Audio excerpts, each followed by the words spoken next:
नमस्कार दर्शक बंधु लाटेस्ट जॉब्स ओडिशा को आपण मानक स्वागत। दर्शक बंधु आज निजुक्ति सूचना रही ओडिशा ब्लॉक कोऑर्डिनेटर रिक्रुटमेंट 2024। जदि आपण माने ब्लॉक लेवल रे गवर्नमेंट जॉब टी करबा चाहछंती ताहा पुनी मासिक 75,000 टंका दरमारे ताहले निहाती वीडियो सह लास्ट पर्यंत जोड़ी हे रहंतु। एथिपय आपण को कोनोसी भी एग्जाम देबा पड़िबानी, केवल इंटरव्यू रे आपण माने सिलेक्शन हो पारिबे। दर्शक बंधु office of the project director एवं district nodal officer Ganjam Brahmapur तरफ आपण विज्ञप्ति जारी होछि।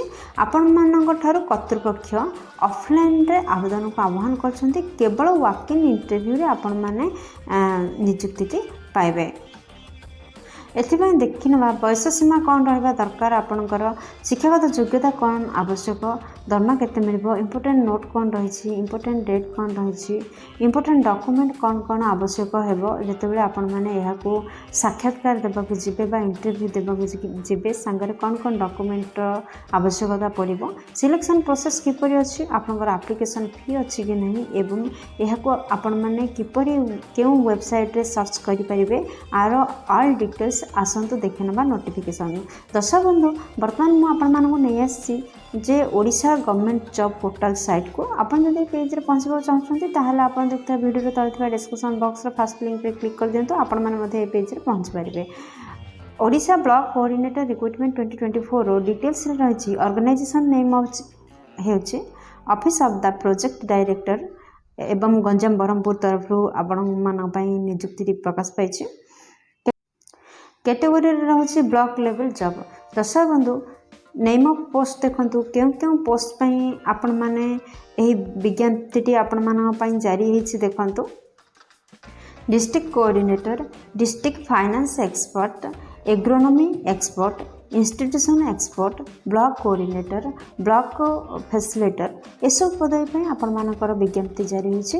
आपण माने एहाकू ऑफलाइन रे माने आपण माने अटेंड एथिपाई आपणकर किसी भी एग्जाम नहीं, केवल इंटरव्यू माध्यम आपण माने सिलेक्शन होछंती। क्यों माने एहाकू अप्लाई करि परिबे देखंतु आम ओडिसा रो समस्त कैंडिडेट एहाकू आवेदन करि परिबे। प्लेस ऑफ पोस्टिंग ओडिसा रे ही रहइबो। इंटरव्यू डेट 30/9/2024 एवं 1/10/2024 एही दि दिन रहिछि। जेंडर रे उभय पुरुष प्रार्थी एवं महिला प्रार्थी एथिपाई आवेदन करि परिबे। आ सिलेक्शन प्रोसेस केवल साक्षात्कार रे। दर्शक बंधु यही जॉब विषय जब अधिक किसी जाना चाहते ताहले यार ऑफिशियल वेबसाइट www.ganjam.nic.in रे आपण माने वेब रे सर्च करंतु। तापर आपण माने यही जॉब रिलेटेड ऑल डिटेल्स पाई परिबे। ओडिशा ब्लॉक कोऑर्डिनेटर रिक्रुटमेंट 2024 रो एलिजिबिलिटी क्राइटेरिया रे प्रथम आम शिक्षागत योग्यता देखे ना। जदि आपण माने डिस्ट्रिक्ट कोऑर्डिनेटर पदवी पई आवेदन करछंती ताहले आपण माने मास्टर डिग्री हासिल करथिबा आवश्यक। केउथिरे मास्टर डिग्री करथिबा आवश्यक देखंतु agriculture, science, forest resources management, environmental science, environmental engineering, agriculture engineering, agrometeorology ए उपरे आपण माने मास्टर डिग्री करथिले एही पदवी पई माने डिस्ट्रिक्ट कोऑर्डिनेटर पदवी पई आवेदन करि परिबे। दर्शक बंधु जदि आपण माने डिस्ट्रिक्ट फाइनेंस एक्सपर्ट पदवी पई आवेदन करिया चाहछन्ती ताहले आपण माने मास्टर डिग्री करथिबा आवश्यक। केउथिरे ना फाइनेंस एंड अकाउंटिंग रे, बिजनेस रे, नाले एडमिनिस्ट्रेशन बा फाइनेंस रे, कॉस्ट अकाउंटिंग बा चार्टर्ड अकाउंटिंग ए ऊपर आपण माने मास्टर डिग्री करथिले आपण माने डिस्ट्रिक्ट फाइनेंस एक्सपर्ट पदवी पई आवेदन करि परिबे। दर्शक बंधु जदि आपण माने एग्रोनॉमी एक्सपर्ट पदवी पई आवेदन करिया चाहछन ताहले मास्टर डिग्री करथिबा आवश्यक। काहेरे देखंतु एग्रोनॉमी, मास्टर इन एग्रोनॉमी नहले सॉइल साइंस किंबा हॉर्टिकल्चर किंबा फ्रूट एंड वेजिटेबल साइंस ए ऊपर जदि आपण माने मास्टर डिग्री हासिल करथिबे ताहले एग्रोनॉमी एक्सपर्ट पदवी पे आवेदन करिवे। जदि आपण माने इंस्टीट्यूशन एक्सपर्ट पदवी पे आवेदन करबा चाहछन्ती ताहले आपण माने मास्टर डिग्री हासिल करथिबे आवश्यक। केउथिरे देखंतु rural development, agriculture economic, agri extension, social work, social anthropology agri business management and agriculture marketing एसबू उपर जदि आपण मैंने मास्टर डिग्री कर इंस्टीट्यूशन एक्सपर्ट पदवी पर आवेदन करेंगे। दर्शक बंधु आपण मैंने देखो नेक्स्ट ब्लॉक कोऑर्डिनेटर पर जदि आपण मैंने आवेदन करने चाहते graduation in agree and allied science उपर आपण मैंने ग्रेजुएशन टे करथिले आपण माने ब्लॉक कोऑर्डिनेटर पदवी पे आवेदन करि परिबे। जदि आपण माने ब्लड फैसिलिटेटर पदवी पे आवेदन करियो चाहछन ताहाले मध्ये आपण माने graduate in agree and allied science ऊपर जदि आपण माने ग्रेजुएशन करथिबे ताहाले निहाती भाबरे पदवी पे आवेदन करि परिबे। जदि आम एज लिमिट विषय में कहवा सर्वनिम्न बयस आपंकर 21 वर्ष और सर्वाधिक बयस आपंकर 62 वर्ष होते आपण मैंने पदवी पर आवेदन करेंगे। यह व्यतीत एज रिलैक्सेशन रही गवर्नमेंट रूल अनुसार जदि आपण मैंने ओबीसी स्टूडेंट होता है 3 वर्षर एज रिलैक्सेशन रोचे। जदि आपण मैंने एसटी एससी पीडब्ल्यूडी कि एक्स सर्विसमैन होता है 5 वर्ष एज रिलैक्सेशन रोचे। यही पृष्ठ देखते आपको मासिक दरमा कौन मिल। दर्शक बंधु जदि आपण मैंने पदवी पर आवेदन करें आपन तो जानते विभिन्न प्रकार पोस्ट ताहले आपणकर दरमा मध्य विभिन्न प्रकार देखो डिस्ट्रिक्ट कोऑर्डिनेटर पदवी पर जदि आपण मैंने आवेदन कर मासिक 75,000 टंका दरमा आपणकर रहिबो। जदि आपण मैंने फाइनेंस एक्सपर्ट पदवी पर आवेदन कर 70,000 टंका मासिक दरमा रहिबो। जदि एग्रोनोमी उपरे बा एग्रोनोमी एक्सपर्ट आवेदन कर मासिक 60,000 टंका दरमा रही। जदि आपण मैंने इंस्टीट्यूशन एक्सपर्ट पर आवेदन कर मासिक 50,000 टंका दरमा रही। जदि ब्लॉक कोऑर्डिनेटर पदवी पर आवेदन कर मासिक 40,000 टंका दरमा रही। जदि ब्लॉक फैसिलिटेटर पदवी पर आवेदन कर मासिक 30,000 टंका दरमा रही। दर्शक बंधु सिलेक्शन प्रोसेस उपर जदि आम कहवाक जावा आपणकर एग्जाम हेनी केवल गोटे साक्षात्कार हेबो। तापर आपण माने साक्षात्कार सिलेक्शन हेले डॉक्यूमेंट वेरिफिकेशन रहिबो एवं एथिबाई कोनोसी एग्जाम रा व्यवस्था नाही। जदि आम एप्लिकेशन फी कहवाक जावा ताहाले general EWS OBC physical handicapped ST SC transgender women कोनोसी केस रो आपण माने आस्थिले मध्य कोनोसी केस पई किछि भी एप्लिकेशन फी नाही समस्त फ्री रे आवेदन करेंगे।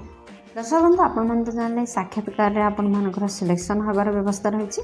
तो आपड़ जो साक्षात्कार को जी सांगे कौन कौन डॉक्यूमेंट नहीं जी देखो कौन कौन इंपोर्टेंट डॉक्यूमेंट आपंकर समस्त शिक्षागत सर्टिफिकेट एवं योग्यता सर्टिफिकेट एवं मार्कशीट आवश्यकता रोचे। फास्ट सेकेंड दुईटा recent passport size photo third आपंकर कास्ट सर्टिफिकेट जदि आपण मैंने साधारण केस आसवे तो ठीक अच्छे। जदि साधारण केस व्यतीत अन्य कौन भी केस आसी आपंकर जाति प्रमाणपत्र आवश्यकता रही। फोर्थ आधार कार्ड आवश्यकता रही। फिफ्थ रेसिडेंटल सर्टिफिकेट आवश्यकता रही। सेवेन्थ एक्सपीरियंस सर्टिफिकेट आवश्यकता रही। 8th बायोडाटा आवश्यकता रही।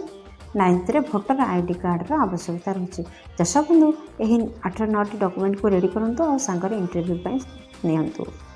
दर्शक बंधु ये पृष्ठ देखी नि जदि आप ब्लॉक कोऑर्डिनेटर पर आवेदन करने चाहते ताहले आपंकर इंपोर्टेंट डेट कौन रही देखो क्यों पोस्ट पर कौन डेट रही। जदि आप डिस्ट्रिक्ट कोऑर्डिनेटर पदवी पर आवेदन करने चाहते 30/9/2024 में आपंकर इंटरव्यू अनुष्ठित हो। जदि आप डिस्ट्रिक्ट फाइनेंस एक्सपर्ट पर आवेदन करने चाहते ताहले 30/9 आपणकर इंटरव्यू रखा जाइए। एग्रोनोमी एक्सपर्ट पदवी पर आवेदन करने चाहते 30/9 आपणकर इंटरव्यू रखा जाइए। जदि आपण मैंने इंस्टीट्यूशन एक्सपर्ट पदवी पर आवेदन कर 30/9 आपणकर इंटरव्यू रोचे। जदि ब्लॉक कोऑर्डिनेटर पदवी पर आवेदन कर 1/10/2024 में आपणकर इंटरव्यू रोचे।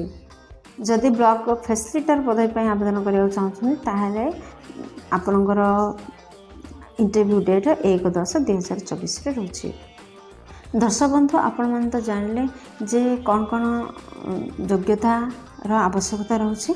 बर्तमान देखो किपर यहाँ अप्लाई करेंगे। दर्शक बंधु आपण मैंने जानते यहाँ वॉक इन इंटरव्यू माने साक्षात्कार आपंकर सिलेक्शन हबार अच्छी। ये कौन सी ऑफलाइन कि ऑनलाइन किसी भी आवेदन आवश्यकता ना।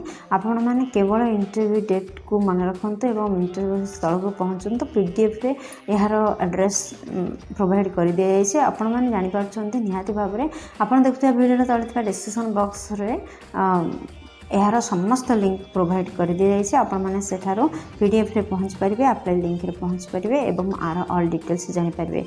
दर्शक बंधु आशा करुँचे भिडियोटी आपंकर बहुत कम लगे जदि किसी भी उपकार करें भिडियोटी को गोटे लाइक कर दिंतु सांग सहित यथेष परिमाण सेयार कर दिंतु जदि चैनल नुआ अच्छा चैनल को सब्सक्राइब कर बेल बटन प्रेस कर आल सेट करूँ जहाद्वारा प्रतिदिन प्रकाश पाता नुआ नुआ सरकारी नियुक्ति विषय आपंक पाखे प्रथम खबर पहुँच पार। दर्शक बंधु भिडियोटी को एपर्यंत देखिए आपको अशेष धन्यवाद। पुणी देखा लेटेस्ट जॉब्स ओडिशा नुआ एक फ्रेश अध्याय नुआ एक नियुक्ति सूचना सहित से पर्यंत जय जगन्नाथ।